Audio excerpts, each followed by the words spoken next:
આપણે આને ડોકા કાપ્યા પછી ફાયદો આમ થયો હારા મારો. એટલે ઝીંડું ઘણું થઈ ગયું છે, કપાય હારો તવડી ગયો છે. ને ખરેખર ડોકા કાપવા જ જોઈએ. મોટો કપા થઈ જાય પછી ડોકા કાપો એટલે આવે આ રીતનો કપા થાય.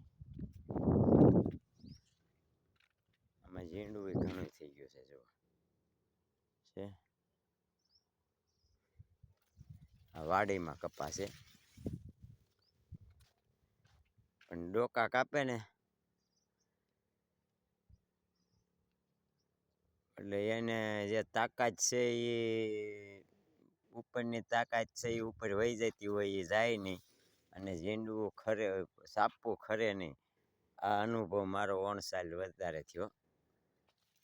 મેં ક્યારેય ડોકા નથી કાપ્યા, પણ ઓણ મેં ડોકા કાપ્યા એટલે મને અનુભવ થયો. તો ખરેખર કપા બહુ વધવા ન દેવાય. ને એમ લાગે કે હવે આને ડોકા કાપી નખાય, એટલે ડોકા કાપી નાખો એટલે કપા સારો ઉતરે. ન ઉતરે એવું નથી. જો આ રીતનું છે બધું ડોકા કાપ્યા કીડે.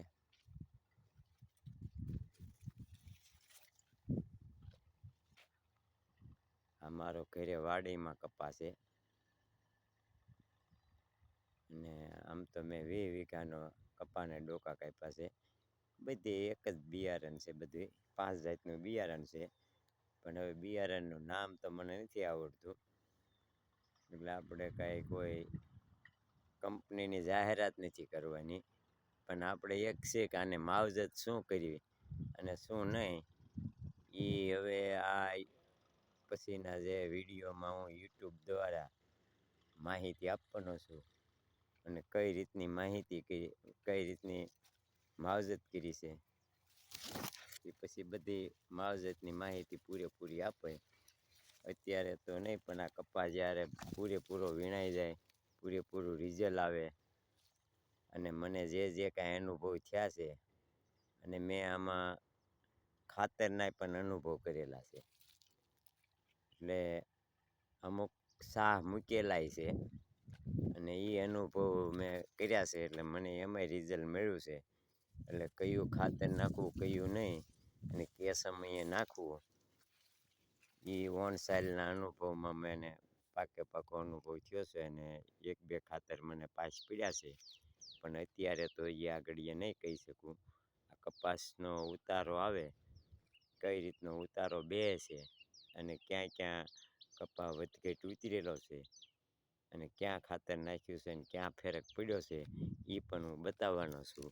આ ખાતર અહીંયા નાખ્યું હતું તો આ ખાતરમાં થઈને અહીંયા ફરક પડ્યો હતો, આવી રીતનો આ ફરક પડેલો છે, કે આમાં આ ફાયદો થયો છે, આમાં નુકસાની થઈ છે.